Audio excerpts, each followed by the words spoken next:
Bonjour à toutes et à tous, soyez les bienvenus dans ce nouveau live. Je suis Maxime, formateur en développement personnel et je suis ravi de vous retrouver comme tous les jours cette semaine. Si c'est la première fois que vous arrivez, vous êtes dans le cadre de l'atelier en ligne autour des relations amoureuses et du couple conscient. Atelier en ligne qui se divise en deux grandes parties. Une partie cours pour apprendre et pour se perfectionner et une partie live ici même pour l'interaction, pour pouvoir avoir accès à l'information en direct et puis pour qu'on puisse échanger ensemble autour d'une problématique qui vous est chère, celle des relations amoureuses, pour pouvoir solutionner les problématiques que vous rencontrez, pour pouvoir créer un couple conscient, pour pouvoir gérer toutes les potentielles problématiques que vous rencontrez dans votre vie de tous les jours. Voilà, je suis très heureux de pouvoir vous aider. Jeudi, j'organise du coup un récap de tout ce qui s'est passé depuis le lancement de cet atelier au travers d'une conférence en ligne. Ce sera jeudi à 20h, heure de Paris. Je vous invite à nous rejoindre. C'est gratuit, vous avez juste à vous inscrire. Je vais vous donner le lien. D'ailleurs, je peux le faire maintenant. Comme ça, c'est fait. Hop, hop, hop, hop, hop, hop, hop. Je le mets ici. Vous avez juste à vous inscrire à l'atelier en ligne. Et puis dans l'atelier en ligne, je vais mettre une autre case, je ne l'ai pas faite encore, dans laquelle il y aura conférence, il y aura un lien, vous irez directement dans la salle de conférence grâce à ce lien. Pour les habitués du net, vous savez en gros comment ça se passe. Et puis pour ceux qui ne savent pas, eh ben, ça va bien se passer. Voilà. Je mets un petit j'aime sur ma propre vidéo. Voilà, et je vous invite à faire autant, ne serait-ce que pour me signaler si vous me voyez bien, si vous m'entendez bien, et si le débit est bon et que tout est OK pour vous. Bonjour, super, le programme de jeudi. Ouais. Si vous avez vu le mail, hein, je vous ai envoyé hier, si vous n'avez pas vu le mail, c'est que vous ne faites pas partie de l'atelier en ligne, donc du coup, vous n'aurez pas accès. Désolé. Vous n'avez rien à faire de ce particulier pour accéder et pour changer votre vie amoureuse, hein. Vous avez juste à vous inscrire, hein. En plus c'est gratuit. Après je vous parlerai de l'Happy Box, bien sûr, si vous voulez nous rejoindre dans les formations pour que je puisse vous accompagner, parce que la théorie c'est chouette, je vais vous expliquer tous les principes. Après si vous avez des blessures, des émotions, des trucs que vous n'arrivez pas à franchir vous-même, vous n'arrivez pas à... Voilà, hein, le fait de comprendre, ça ne suffit pas. Savoir que fumer ça tue, ça n'empêche pas les fumeurs de fumer. Pourtant, il n'y a pas un fumeur qui ne sait pas qu'il est en train de se tuer, hein. Donc, ce qui fait la différence entre celui qui fume et celui qui arrête de fumer, c'est qu'il y a autre chose que la compréhension intellectuelle, hein. Il y a une intégration. Et moi, c'est cette intégration que je vous propose de faire avec mon aide dans un parcours étudié pour le parcours qui a fait de moi l'homme malheureux que j'étais jusqu'à l'homme heureux, en passant bien évidemment par les relations, puisque tout est en relation avec tout et tout le temps. Donc c'est un chapitre qu'on abordera, même si ce n'est pas une fin en soi dans l'absolu. La fin en soi, c'est vraiment d'être bien, d'être heureux, de faire ce qui vous parle, ce qui a du sens dans votre vie, de faire ce pourquoi vous vous êtes fait, de vous sentir joyeux d'exister, content, fier, digne. Vous voyez, c'est ça l'objectif ultime. Hein, personne ne se lève le matin en se disant « Ah, chouette, je vais souffrir aujourd'hui, je vais être content. » Ben non, tout le monde veut être heureux dans sa vie. Tout le monde, tout le monde, tout le monde, tout le monde, tout le monde. Okay, et c'est ça que je vous invite à faire. Et les relations amoureuses sont souvent, la plupart du temps, la conséquence de votre propre épanouissement. Toute l'idée, c'est en tout cas d'agir sur vous de manière à ce que ça se voit à l'extérieur. Hein, si vous cherchez à manipuler les gens pour qu'ils soient en couple avec vous, pour qu'ils comblent des besoins à vous, comme ça vous êtes peinard et vous êtes comme tous les gens, ben non, ça ne marchera pas, ça c'est l'échec assuré. Mais vous le savez, au fond. Il faut juste que je vous l'explique et que je vous montre comment on fait. Okay. La première étape, on va voir tout ça donc jeudi. Avant ça, vous vous inscrivez juste à l'atelier en ligne. Okay, donc le lien il est là dans les commentaires. Et puis je le mettrai au-dessus de la vidéo si vous êtes sur Facebook et en dessous de la vidéo si vous êtes sur YouTube. Voilà, vous savez tout, on va pouvoir commencer. Pour ceux qui ne connaissent pas, donc Maxime, formateur en développement personnel, spécialisé dans le bonheur, qu'est-ce qui fait que la vie est digne d'être vécue. Gros background également dans les relations. Voilà, donc je ne vais pas vous expliquer comment je sais pas, faire en sorte que tout se passe bien Je vais vous expliquer comment on fait des relations épanouissantes, quelle que soit la forme qu'elles ont. Comment on crée des relations d'amour, comment on crée voilà, toute cette matière et toute nourriture autour de la relation qui permet un tremplin et un éveil. Okay. Donc on va parler, bon, je vous en parle maintenant puisqu'on y est. On va aborder cet ensemble autour de 3 thèmes. Le thème de l'autonomie, en parlant du bonheur personnel, en parlant des émotions, en parlant de la dépendance, en parlant de l'estime de soi, de l'amour de soi. Puis on va également parler de tout ce qui est vie courante, vie de tous les jours, c'est-à-dire bah voilà, on a tous eu affaire à des deuils, des schémas de répétition, des conflits, dans lesquels il y a aussi des émotions, hein, mais qu'on va apprendre à gérer au préalable, comment on arrête une relation, comment on en crée des relations, mais tout ça dans l'amour avec des belles intentions. Donc on va se poser la question de l'intention, d'ailleurs je me le note là, je ne l'avais pas mis l'intention. Intention, hop. Voilà, tout ce qui va faire que vous allez créer des relations d'amour. Ok. Après, on va voir. On va voir. Il y a la notion d'attente, d'ailleurs. La notion d'attente, je vais la mettre où la notion d'attente dans la gestion. Attente. Du coup, directement rattaché aux peurs, parce que vous avez bien remarqué, en fait, vous avez tellement la trouille de ne pas trouver le bon, d'être enfin en couple, que ça met une pression de dingue hein, sur la relation en elle-même, ce qui fait qu'elle échoue, la relation, parce qu'elle est... Putain, pourvu qu'elle marche, quoi. Hein, il n'y a pas de liberté, il n'y a pas de... C'est pas très souple. Donc on va apprendre à se détendre. Ça ira beaucoup mieux. Et puis on finira cette conférence avec le sens, un sens plus profond. On va sortir un petit peu du... voilà, de la vision un peu étriquée du mental, avec le couple un peu galvaudé, ou qui sert un peu à quelque chose, qui est censé donner un truc, qui est censé... Voilà. On va mettre de la spiritualité là-dedans, de la conscience. Pas de la religion, hein, pour ceux qui font encore l'amalgame entre la religion et la spiritualité, hein, ça n'a juste rien à voir, hein, qu'on soit bien d'accord. C'est-à-dire le sens qu'on met aux choses, hein, le à quoi ça sert vraiment, le pourquoi je fais ça, hein, tout ça c'est ça le sens qu'on met aux choses, hein, c'est ça qu'on appelle la spiritualité. Et non pas la religion dans laquelle il y a un truc à faire finalement. En plus il y a du bien et du mal, enfin c'est très connoté, et dans la spiritualité il n'y a pas de ça. Voilà. Sur ça, d'ailleurs, rien à voir, mais je vous invite à aller voir Frédéric Lenoir qui fait des conférences là-dessus, qui explique très bien la différence entre la religion et la spiritualité. C'est très enrichissant. Bref, passons au thème d'aujourd'hui, qui est donc la possibilité pour vous d'interagir directement avec moi. Voilà, ce qui ne peut pas être autrement qu'avec les accompagnements individuels ou des formations. Voilà, là c'est gratuit. Profitez-en.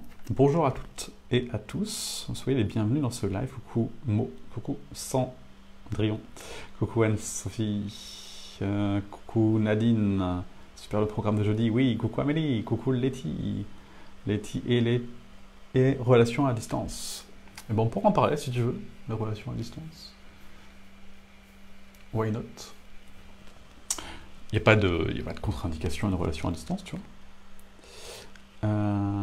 Moi j'ai énormément de relations à distance là, puisque je suis loin, tu vois. Et ça m'empêche absolument pas une fraction de seconde d'entretenir un amour de dingue dans ces relations à distance que j'entretiens. Mollo. Coucou Fred, coucou Gaël qui dit je m'inscris, sois la bienvenue. Marie et Solange. Super. Aujourd'hui j'ai une question. On va faire plus court que d'habitude. Pour poser vos questions, c'est sur la page. Hein, il y a un truc, c'est marqué atelier en ligne, relations amoureuses de couple conscient. Posez vos questions dans les commentaires. Je ne peux pas être plus explicite. C'est là. Si vous avez des questions, vous les posez là. Ou bah là, puisqu'on est en live, vous pouvez le faire maintenant, mais si vous n'êtes pas en live, c'est là. C'est là que je vais aller chercher. Comme ça, il n'y a qu'un seul endroit et je me retrouve facilement. Et j'en ai vu... Ah bah non, j'en ai d'autres, je ne l'avais pas vu. Bon, bah voilà. On est parti, on va passer ensemble une demi-heure, en gros, 3/4 d'heure. Je ne veux pas dépasser l'heure parce qu'après c'est trop dur à digérer. Hein. Donc j'arrête de parler et je commence. Donc Claire qui dit l'effet miroir, point d'interrogation. Le comportement d'une personne... Ah non, ça c'était... Ah ben non, oui donc c'est bien ça. Ok, donc Claire, c'est parce que c'est Claire aussi qui pose la question. Sur les relations parents-enfants. Tic tic tic, sur les relations parents-enfants. Qui est aussi une histoire d'amour, hein, parfois très compliquée. On ne quitte pas son enfant comme on quitte son mec. Et je vais m'arrêter là, déjà. Point d'interrogation. On ne quitte pas son enfant comme on quitte son mec. Et je trouve que c'est vrai, Claire. Tu vois, coucou Claire. Et je trouve, hein, et on en parlera dans la conférence, je trouve aussi que en cela, on se retrouve devant finalement quelque chose d'inévitable. C'est l'obligation de se confronter à ce que ça nous fait, tout ça, et de transcender toutes ces situations de vie pour pouvoir finalement les rendre belles. Face à un drame, on a toujours le choix de dire « Ah, ben c'est un drame, j'ai plus qu'à me pendre hein, », en bref. Ou de se dire « Bon, ben, comment je vais construire de tout ça hein. ?» On a tous vécu des drames, certaines personnes... Enfin, il y a de l'amplitude. Et on peut vraiment observer tout ça de manière très différente. Je me souviendrai toujours de cette conférence qu'avait fait une femme, je ne sais plus comment elle s'appelle, au 4e festival de l'école pour la vie là, à Montpellier là, par Julien Perron. Et cette femme a été montée sur scène, elle avait expliqué que son... Enfin, elle ne me l'avait pas dit tout de suite, mais je vous le fais en cours. Elle a expliqué qu'elle avait perdu un enfant, finalement. Donc c'est quand même un drame, hein, on est d'accord. Et que de ce drame... Alors, je vous passe toutes les phases qu'elle a traversées, hein, mais de ce drame était née cette personne sur cette scène qui était là en train de nous inspirer. On était nombreux à avoir pleuré ce jour-là. Et c'était d'une beauté et d'un espoir. Elle véhiculait un espoir, cette femme, et un amour de la vie et de l'existence. C'était waouh, c'était bouleversant, en fait. Bouleversant. Et elle avait transcendé ça. Je ne dis pas qu'elle ne vivait pas des moments difficiles, bien évidemment. Mais voilà, c'était un exemple, en tout cas, qui m'avait vraiment marqué, parce que c'était vraiment très cash, très clair, et très concret. Elle était là, elle était vivante, cette femme, devant nous, et joyeuse et heureuse de vivre avec tout ce qui avait pu lui arriver. Donc voilà, on a tous des bobos. Après, c'est pas le bobo le problème, c'est qu'est-ce qu'on fait du problème. Et quand on est en relation, souvent on se dit ouais, c'est l'autre le problème, l'autre il me saoule, il m'enquiquine, c'est pas le bon, c'est pas la bonne, il n'y a qu'à dégager et tout. Donc plutôt que d'aller voir finalement ce qui nous embête, effectivement c'est souvent plus simple de se dire bah, va-t'en. Okay. Et puis naît le schéma de répétition, puisque tout ce qui n'est pas réglé dans une relation revient dans une autre, ou sous une autre forme, hein, professionnelle, sociale, sentimentale, affective, ce que vous voulez. Ce que vous voulez. Mais en tout cas ça revient, parce que bah, en fait c'est la raison d'être de l'humain ici, c'est celle d'apprendre et de progresser, de prendre conscience de qui il est. Bon, je vous expliquerai tout ça. Là où ça devient encore plus chouette, finalement, c'est que quand on est papa et maman, on fait des enfants, des fois ou pas hein, d'ailleurs, pas d'obligation, hein, et que quand il y a un enfant à la maison, ben, effectivement, l'enfant, il appuie aussi sur des boutons. Il est aussi révélateur de tout un tas d'inconscients chez ses parents. Ça se voit très bien quand vous rentrez chez des familles, vous voyez tout à fait comment sont formatés les enfants. Donc vous voyez tout à fait comment et de quoi est constitué l'inconscient des parents, puisque 80% de nos choix sont inconscients. Hein. Donc on voit très bien la vision du monde, le système de croyance, le système de pensée, la notion de valeur, du bien, du mal, chez l'adulte, rien qu'en regardant le comportement de l'enfant. C'est juste flagrant. On ne se demande pas pourquoi l'enfant est turbulent ou super calme ou complètement éteint ou complètement hystérique. Je veux dire, c'est marqué sur la tête du papa ou de la maman. Hein. Et chacun fait de son mieux, ok? Il n'y a pas de jugement là-dedans. Je dis juste que par résonance, par effet miroir, et surtout avant l'âge de 7 ans chez l'enfant, il y a un mimétisme. Il n'y a encore pas complètement de fusion parce que l'ego n'est pas encore complètement construit. Donc en fait, l'enfant est le parent est l'enfant. Voilà. Et donc, qu'on le veuille ou qu'on le veuille pas, hein, on a beau faire... je connais plein de gens qui ont beaucoup travaillé sur eux, et ben voilà, ils font de leur mieux, et c'est très bien, je veux dire, il n'y a aucun jugement là-dedans. Ce qui se passe, in fine, tout ça pour dire que, effectivement, comme nous le dit Claire, eh ben, voilà, Autant avec les amoureux, quand vraiment c'est insupportable, on les dégage de notre vie, terminé. Autant les enfants, par certains parents, bon, voilà, faut pouvoir le faire, qui abandonnent leur enfant, et puis sans doute des raisons à tout. Bon, voilà, on va pas rentrer dans cette polémique, que je ne maîtrise absolument pas.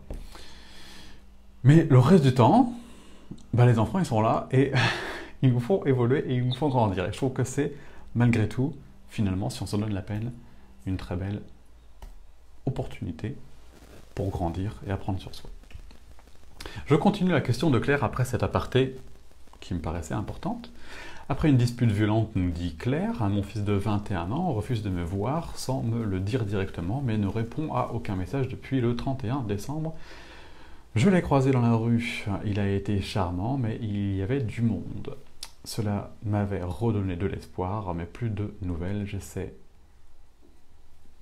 J'essaie dans mes messages de lui montrer mon amour, de lui dire que j'aimerais comprendre, que je ne lui en veux pas, que je suis ouverte à la discussion ou pas, s'il préfère.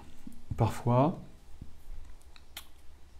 ce sont juste des petits messages légers, une invitation pour un repas avec ses frères et sœurs.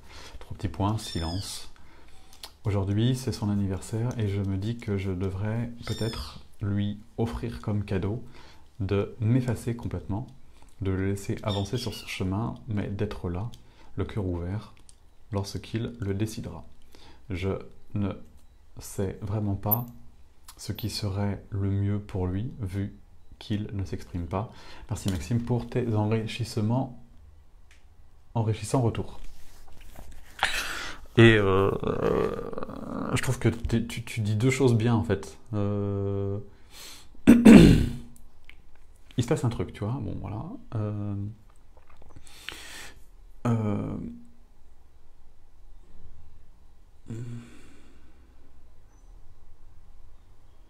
En fait, tu vois, il y a une problématique. La problématique, elle escalait. Et en fait, ce que tu peux pas maîtriser, ce sur quoi tu n'as pas d'influence et d'impact, c'est sur son libre arbitre. Il vit ce qu'il a à vivre, il fait ce qu'il a à faire, il fait de son mieux sans doute, il a ses blessures à lui, tu vois, tout ça, ça lui appartient. Et ça, c'est le truc sur lequel tu peux pas agir. Par contre, ce que tu peux faire, c'est agir sur toi. Et c'est là où tu as raison dans ta phrase, c'est-à-dire de le laisser avancer sur son chemin, mais d'être là, le cœur ouvert, lorsqu'il le décidera. Ça, c'est juste. Juste le bout de phrase d'avant qui dit « je devrais lui offrir comme cadeau de m'effacer », ça, c'est pas très, très, très juste. Là, tu es un peu en mode victime, en plus, tu sais. Et puis jeter l'éponge, il y a un truc, c'est connoté, c'est pas beau comme énergie. Enfin, c'est pas que c'est pas beau, je veux dire, c'est pas la même fréquence, en tout cas. Tu vois? Alors que, tu vois, cette espèce d'ouverture de cœur qui a dans la fin de la phrase, le laisser avancer sur son chemin, mais d'être là, le cœur ouvert juste pour lui quand il le décidera, bah oui. Et c'est précisément ça que tu as à faire. Être là. Et dans ta deuxième phrase, je ne sais vraiment pas ce qu'il serait le mieux vu qu'il ne s'exprime pas, et ben là par contre, t'as pas à penser à sa place. T'as pas à faire ce qui serait bien de faire. T'as juste à faire ce que toi tu sens juste de faire avec ton cœur. Si tu as envie de lui envoyer un message pour l'inviter à manger avec ses frères et sœurs, ben, tu l'invites à manger avec ses frères et sœurs. Si tu penses à lui et que il te manque, tu lui dis je pense bien à toi, je t'aime mon fils. Voilà, tu restes simple, authentique, transparente, vraie, toi, tu restes clair. Tu ne penses pas à sa place, tu ne te dis pas qu'est-ce qui serait bien que je fasse pour que, tu vois, là, parce que là on est dans de la stratégie, on est dans du raisonnement, on est du mental, on est dans de la peur. Cette situation, elle te bouleverse, tu traites ton monde émotionnel qui est bouleversé, point. Tu fais ta part. Lui, il fait ce qu'il a à faire et tu ne peux pas manipuler lui. Donc toi, tu restes toi, tu te dis ce que tu as à dire, tu fais ce que tu as à faire, tu es transparente, sincère, authentique, vrai. Ça, c'est ton job. Ok? Être vrai et traiter toute cette douleur que cette situation peut potentiellement soulever. Et t'oublies tout le reste, stratégie, nanana, qu'est-ce qui serait bien de... Il doit y avoir aussi la notion de culpabilité là-dedans. Hein, oh là là, mon Dieu, si je m'étais pas engueulé avec lui, tout ça ne serait pas arrivé. Hein, oui, bah, on s'en fout, c'est arrivé, donc maintenant c'est du passé. Inutile de ressasser, parce que c'est... Enfin, ça sert à rien, en fait. Que tu ressasses ou que tu ressasses pas, la situation, elle est là. Hein, donc, inutile de rentrer dans ces préoccupations mentales. Hein. C'est ce que je vous ai mis dans le mail hier aussi. Hein. Ça, c'est de la préoccupation mentale. Ça ne fait pas avancer le schmilblick. Ok. Et puis c'est tout. Et t'es juste là, effectivement, pour lui. Tu t'effaces pas du tout. T'as ton existence. T'es là, t'es sa mère. T'as envie de l'aimer, t'as envie d'être là pour lui, bah tu le fais. Et puis t'attends rien. Voilà. Comme ça, bah t'es heureuse. Quoi qu'il se passe, t'es heureuse s'il est là, t'es heureuse s'il n'est pas là. S'il est là, bah, c'est génial. Et s'il n'est pas là, bah, je veux dire, et alors, enfin, je veux dire, tu vas quoi? Tu vas te morfondre tout le reste de ta vie parce qu'il n'est pas là, ou tu fais comme cette nana qui était sur cette estrade-là et qui explique, qui rayonnait toute cette joie de vivre malgré le drame qui lui était arrivé, tu vois. Et c'est ça ton job. C'est t'occuper de toi, te recentrer sur toi et porter son attention sur ce qui te nourrit. Et ça n'empêche pas d'être là pour lui. Mais tu existes sans lui. Tu as ta propre existence sans lui. Qu'il soit là ou qu'il soit pas là, toi tu es. E-S-T, toi tu es. Et tu n'as besoin de rien pour être. Même pas d'un fils. D'ailleurs, c'est le drame de beaucoup de parents. Hein. Quand les enfants quittent la maison, ça fait le gros vide. Et pourquoi? Bah parce qu'en fait, ils existent au travers d'eux. Et c'est aussi ce qui se passe dans la dépendance affective, hein, quand on est juste en couple. Notre existence est parfois si fade que la seule solution pour sortir de cette situation, c'est de trouver quelqu'un, parce que ça remplit. Mais du coup, tout de suite, instantanément, ces couples-là fusionnent, et instantanément, ces couples-là se fondent en l'autre. Bon, ce qui est un pléonasme. Et je veux dire, c'est tout de suite de la dépendance, parce que dès qu'on leur enlève l'autre, ils se retrouvent avec leur vide, et c'est insoutenable. Ce qui engendre du contrôle, mais t'es où, tu fais quoi, avec qui, ça engendre de la jalousie, ça engendre des conflits. Juste parce qu'en fait, il n'y a pas l'étape 1, que je vous expliquerai demain, qui est l'autonomie. À faire bâcher. Et pour être autonome, il faut se raccompagner, c'est là où j'interviens, et c'est là où je vous explique comment ça marche. Et toi, c'est ce que tu as à faire aussi. C'est tout un système de lâcher prise, hein. Et là, on est en plein dans l'amour inconditionnel. Hein.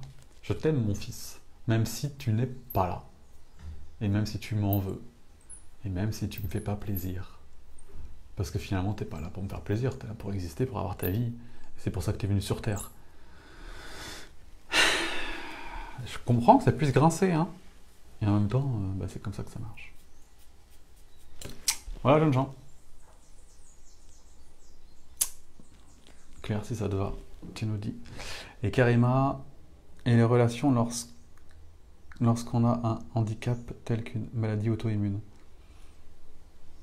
Bon, en fait, ça changera absolument rien. Ça marche pareil. En fait, j'ai deux exemples, moi, très proches de moi, une amie et une cliente. Il y en a une, elle est borgne, il lui manque un œil, elle est en fauteuil roulant, elle a d'autres problèmes, enfin bon, voilà, un handicap qui passe pas inaperçu, hein. Et elle a un amoureux, et ils sont mignons tout plein, et voilà. Et lui, il est valide, hein. On pourrait croire, oui, mais lui, il a quoi comme problème et tout. Non, non, non, non, non, absolument pas. Ça, ce serait pour juste nous rassurer. Mais non, non. Et c'est top. Et j'ai une cliente qui a la sclérose en plaques, qui est très fine, et tout, hein, qui se déplace, qui a un peu de mal aussi à se déplacer, mais voilà. Et pareil, qui a rencontré quelqu'un et est toute contente. Et j'avais une cliente dans mon ancienne vie, à l'époque, qui avait aussi, je ne sais plus ce que c'était comme maladie, une déformation avec les os et les cartilages, je ne sais plus, bref. Et pareil, en enfin, je pense que je pense que les exemples ne manquent pas. Hein. Il y a des personnages publics, des humoristes qui sont handicapés et qui ont des amoureuses ou des amoureux. Il y a... Voilà, tu vois, en fait, le handicap ou maladie auto-immune, ben, ça n'empêche pas, en fait, d'avoir une personne qui nous aime dans notre vie. Voilà, voilà. Aucune objection à ça. Et moi, j'ai des exemples tout près de moi, donc je sais vraiment que... Vraiment, quoi. Non, non. Par contre, c'est des gens qui assument parfaitement, tu vois. Voilà, ils sont malades. Ils ont des maladies auto-immunes, ils ont des problèmes et ils l'affichent. Et puis, bah, en fait, et ça revient toujours au même. En fait, bien sûr, ils le gèrent au quotidien, ça, et en même temps, ils vivent, tu vois. Ils sont vivants, ils sont pas accablés, ils sont heureux de vivre. Ils sont ce qu'ils sont. Voilà. Puis ils rayonnent quand même, et du coup, je pense que c'est ça qui fait qu'ils attirent, en fait, tout connement.